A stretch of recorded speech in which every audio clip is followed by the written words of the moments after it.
Gamit ang makabagong teknolohiya gaya ng computer-generated imagery, ipinagmamalaki ng GMA Post-Production Team ang maingat, detalyado, at nakaka-goosebumps na pag-recreate sa pag-atake ng Japan sa Pearl Harbor na nagsimula ng World War II sa Asia-Pacific region. The biggest challenge really was to be historically accurate, down to the time of day, down to the 3D elements. So yung look and feel, syempre it's a live action theme, no? So we wanted to look as realistic as possible. 5 buwan daw ang ginugol ng graphic artist na si Eric Flordeliza para lamang sa mahigit 1 minutong eksena na ito. Frame by frame, mabusising ginawa hanggang sa pinakamaliit na detalye.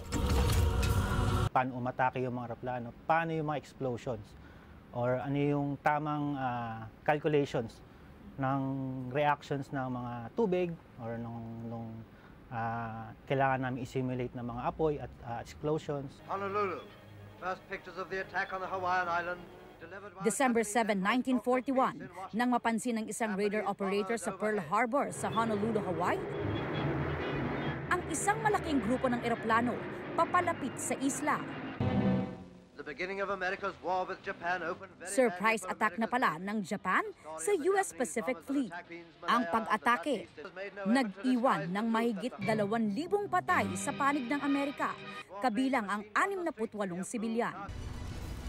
Ilang oras matapos ang Pearl Harbor attack, nandito na si Rao.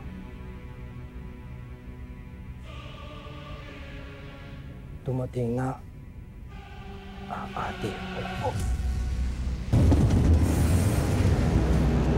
ang Pilipinas naman ang sunod na inatake ng mga Hapones. Lakas na.